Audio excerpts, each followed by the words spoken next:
कि बस गया बन के कचरा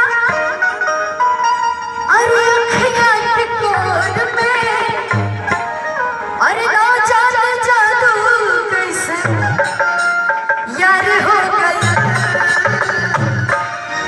बलवा सजनवा बलवा तुम्हारे से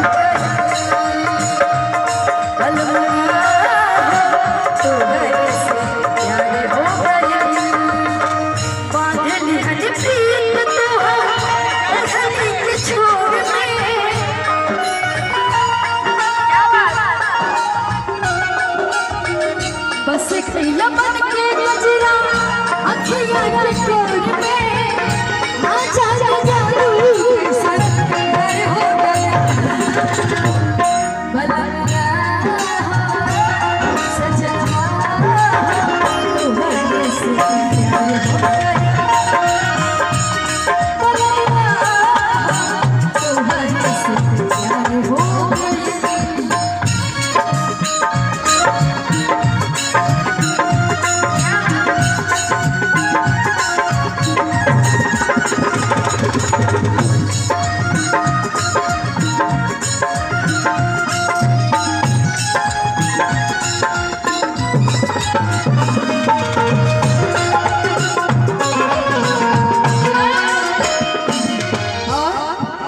मन पसंद बगिया में भोरा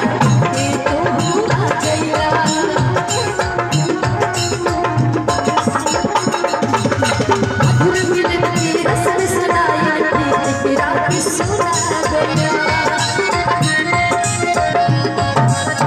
मन पसंद बगिया में राजा बन के आ गया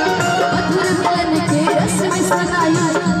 तेरा की सुना गया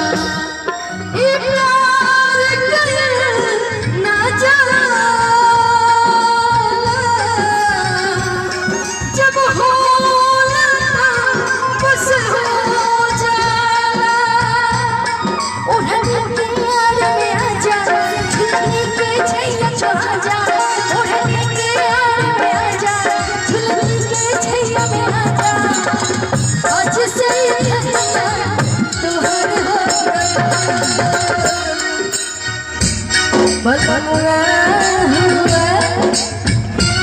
सजनवा तुम्हारे से प्यार हो बलवा तुम्हारे से प्यार हो गया बागी की प्रीत तो ओढ़ने के छोर में बस गया बन के गजरा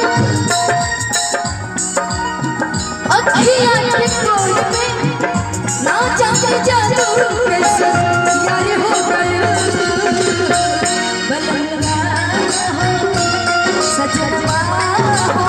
तुम्हारे से प्यार हो गया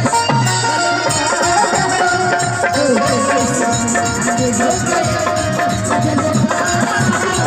तुम्हारे से प्यार हो गया।